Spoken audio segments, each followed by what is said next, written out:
Hello दोस्तों, कैसे हो आप लोग। आई होप आप सभी अच्छे और मजे में होंगे। मेरा नाम है भारती। आज के इस वीडियो में हम लोग क्या पढ़ने वाले हैं। आज के इस वीडियो में हम लोग क्लास 9th केमिस्ट्री का एक बहुत ही इंपॉर्टेंट टॉपिक वो है डाल्टन एटॉमिक थ्योरी। देखिए डाल्टन की एटॉमिक थ्योरी क्या था उसके बारे में पढ़ेंगे।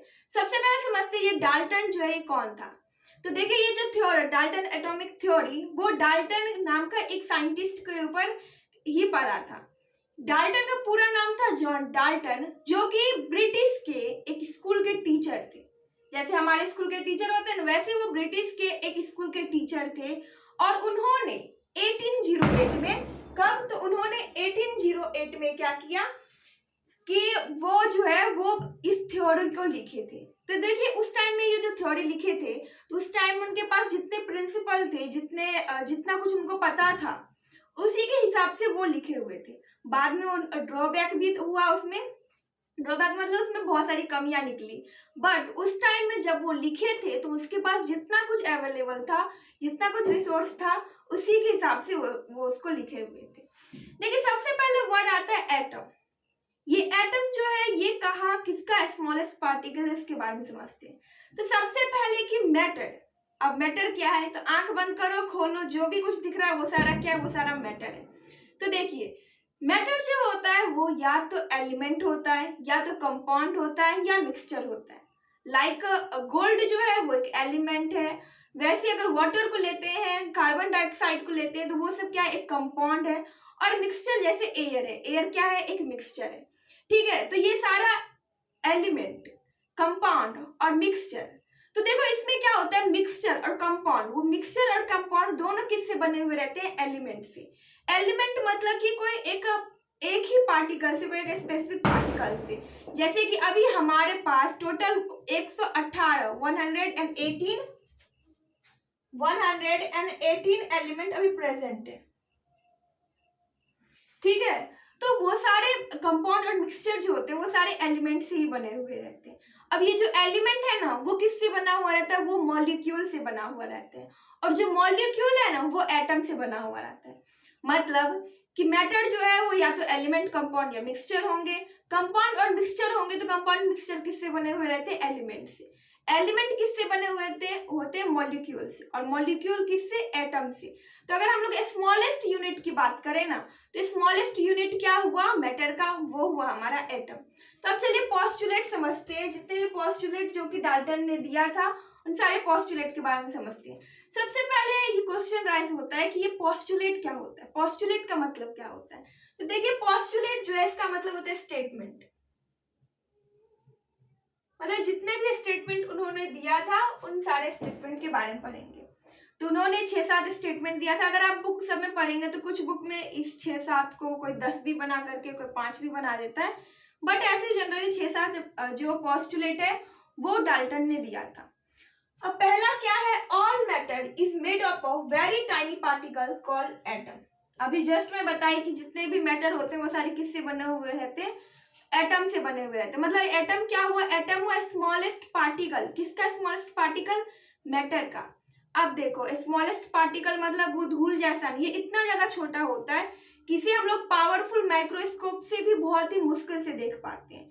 ठीक है, सेकंड क्या है, एटम्स ऑफ डिफरेंट एलिमेंट। ये क्या है, ये सेकंड नहीं है। ठीक है, सेकंड ये है, atoms are indivisible particle which cannot be created or destroyed in a chemical reaction। तो देखिए यहाँ पर भी ड्रॉबैक हुआ। अब किसी वीडियो में हम लोग समझेंगे कि ड्रॉबैक क्या क्या था डाल्टन का। तो यहाँ पर क्या बोला जा रहा है कि यहाँ पर स्मॉलेस्ट पार्टिकल किसको बोला जा रहा है, एटम को। बट एटम से भी छोटा बाद में निकलता है, कौन होता है, तो वो इलेक्ट्रॉन, प्रोटॉन एंड न्यूट्रॉन, जिसके बारे में आगे पढ़ेंगे। ठीक है, बट उस टाइम में उनको ये नहीं पता था कि इलेक्ट्रॉन, प्रोटॉन एंड न्यूट्रॉन भी होता है। तो वो बोला कि ये जो एटम है ये इंडिविजुअल है। इंडिविजुअल मतलब जिसको और फर्दर डिवाइड हम लोग नहीं कर सकते। तो क्या है, atom are individual particle which can not be created और destroyed in a chemical reaction, जिसको ना तो हम लोग बना सकते हैं और ना ही डिस्ट्रॉय कर सकते हैं। तो ये बिल्कुल सही बात है। जितने भी मैटर भी है ना यहाँ पर प्रेजेंट उन सारे मैटर को भी हम लोग ना तो क्रिएट कर सकते हैं ना डिस्ट्रॉय कर सकते हैं। जितनी एनर्जी होती है उन सारी एनर्जी को ना तो क्रिएट कर सकते हैं ना डिस्ट्रॉय कर सकते हैं। फिर आप सोच रहे होंगे जब हम लोग खाना खाते हैं तो वो तो हम लोग एनर्जी लेते हैं, बट कुछ देर के बाद वो खत्म हो जाती है। तो देखिए जैसे अभी मैं बोल रही हूँ, तो हम जो खाना खाए तो वो एनर्जी अब किस में चेंज हो रही है, वो साउंड एनर्जी में चेंज हो रही है। बट ये साउंड एनर्जी भी डिस्ट्रॉय नहीं होता, ये क्या होता है हमेशा चेंज होते रहता है। कभी भी एनर्जी, कोई भी मैटर, वो सब डिस्ट्रॉय नहीं होता है, ठीक है, जितना है उतना ही रहेगा, ठीक है। Atoms of given element are identical in mass and in chemical properties. यहाँ पर बोला गया है कि जितने भी हमारे एलिमेंट है ना, जितने भी एटम है ना, वो अगर सेम एटम है तो उसमें सेम प्रॉपर्टी को ही वो शो करेगा। सेम एटम रहेगा तो वो सेम प्रॉपर्टी को ही शो करेगा। बट इसमें भी ड्रॉबैक हुआ, बाद में बताया गया कि एक ही एलिमेंट जो कि अलग अलग प्रॉपर्टी को शो करता है, अलग अलग केमिकल प्रॉपर्टीज होता है उसका। बट उस टाइम में डाल्टन ने क्या दिया, उस टाइम उन्होंने बताया कि अलग अलग एलिमेंट, अलग अलग एटम, अलग अलग एलिमेंट का अलग अलग एटम जो होते हैं, वो अगर एक एलिमेंट के एटम ले तो वो सारे क्या सेम प्रॉपर्टीज को ही शो करेंगे। बट बाद में इसमें क्या हुआ, इसमें भी ड्रॉबैक। देन इसके बाद क्या था, इसके बाद ये है atoms of different element have different mass and chemical properties. अब इसमें बोला है कि अलग अलग एलिमेंट के अलग अलग मास होंगे, मतलब कि अलग अलग एलिमेंट है तो उसका अलग अलग एटम होगा, और उन सारे एटम का ना अलग अलग मास होगा एंड अलग अलग उसके केमिकल प्रॉपर्टीज हो गए। तो बाद में इसमें भी ड्रॉबैक हुआ। तो वो ड्रॉबैक क्या हुआ कि बहुत सारे ऐसे भी एलिमेंट है, बहुत सारे ऐसे भी एटम है जो कि अलग अलग तो हैं बट वो सेम प्रॉपर्टी को शो करते हैं, ठीक है। अब वो कौन कौन से हैं तो वो सब हम लोग ड्रॉबैक में पढ़ेंगे। अभी जो डाल्टन ने दिया था उसके बारे में पढ़ रहे हैं। तो वो क्या बोले कि अलग अलग जो हमारा एलिमेंट होता है, जो एटम होता है, वो अलग अलग प्रॉपर्टीज को शो करता है, उसका अलग अलग मास होता है एंड उसका केमिकल प्रॉपर्टीज भी अलग अलग होता है। बट बाद में इसमें भी ड्रॉबैक निकला। उसके बाद क्या है, atoms combine in fixed ratio of a small whole number to form compound. देखिए इससे पिछले वीडियो में हम लोग पढ़े थे कि जैसे वाटर है H2O,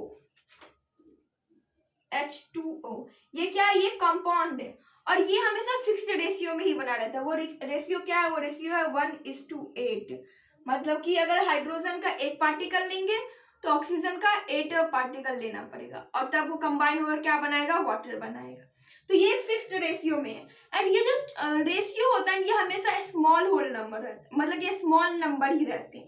जैसे देखो 1, 8 और फिर वैसे ही अगर हम लोग बात करें कार्बन डाइऑक्साइड का CO2 तो ये 3:8। तो देखो ये सब क्या है, ये छोटा छोटा नंबर है, ऐसा तो नहीं है ये 50, 60 ऐसा तो कुछ नहीं है, ये छोटा छोटा नंबर है। तो यहाँ पर यही बोला गया है कि जो यहाँ पर बोला गया atoms combine in fixed ratio, atom जो है वो कंबाइन करेंगे फिक्स्ड रेशियो में तो क्या बनाएंगे, वो बनाएंगे कंपाउंड, और वो जो कंपाउंड रहेंगे वो उसका जो रेशियो रहेगा वो स्मॉल होल नंबर रहेंगे एंड वो क्या होगा, वो फिक्स्ड होगा, ठीक है। द लास्ट हमारा जो पोस्टुलेट था वो था the relative number and kinds of atoms are constant in given compound.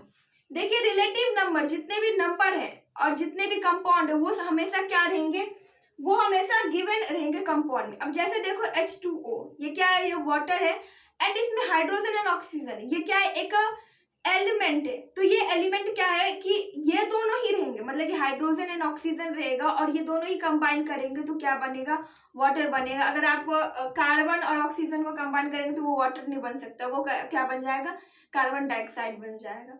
I hope कि आप लोगों को समझ में आ गया। एक बार चलिए फिर से रिवाइज कर लेते हैं कि क्या क्या हमने पढ़ा। सबसे पहले डाल्टन एटॉमिक थ्योरी। तो ये डाल्टन है कौन, तो डाल्टन एक ब्रिटिश के एक छोटे से स्कूल के टीचर थे जिन्होंने 1808 में क्या लिखा, पोस्टुलेट लिखा। पोस्टुलेट मतलब होता है स्टेटमेंट, जिसे हम लोग बोले डाल्टन्स एटॉमिक थ्योरी। डाल्टन क्यों बोले, क्योंकि इसे जॉन डाल्टन ने दिया था। डाल्टन का पूरा नाम था जॉन डाल्टन। पहला था इसमें कि जो एटम होते हैं वो स्मॉलेस्ट यूनिट होता है मैटर के। फिर ये जो एटम होता है ये डिवाइड नहीं होते हैं एंड ना तो इसको बनाया जा सकता है ना ही इसको डिस्ट्रॉय किया जा सकता है। बट बाद में ये भी चेंज हुआ क्योंकि एटम से भी छोटा कुछ होता है जो कि है इलेक्ट्रॉन, प्रोटॉन एंड न्यूट्रॉन। इसके बाद जो एलिमेंट एलिमेंट होते हैं, उसके जितने भी एटम होते उन सब के मास और उनकी केमिकल प्रॉपर्टीज वो सारे सेम होते हैं। एंड देन उसके बाद उन्होंने क्या बोला कि जितने भी अलग अलग एलिमेंट के जो एटम होते हैं वो सब अलग अलग उनका मास होता है और केमिकल प्रॉपर्टीज शो करता है, इसमें भी ड्रॉबैक हुआ। Then atoms are combined in fixed ratio in small whole number. देखिए जो एटम होते हैं वो हमेशा अगर वो कंपाउंड बनाते हैं तो वो हमेशा फिक्स्ड रेशियो में ही फिक्स्ड रेशियो ही रहता है उसका, और वो जो फिक्स्ड रेशियो होता है वो हमेशा होल नंबर में रहता है। स्मॉल होल नंबर रहते हैं, मतलब छोटे छोटे नंबर रहते हैं, जैसे 1, 8, 3 ऐसा कुछ रहता है। ठीक है, आई होप कि आप लोगों को समझ में आ गया होगा और ये वीडियो आप लोग के लिए यूजफुल रहा होगा। अगर ये वीडियो आप लोगों को पसंद आए तो प्लीज वीडियो कर दीजिएगा एक लाइक और हमारे चैनल कर दीजिएगा सब्सक्राइब। Thanks for watching.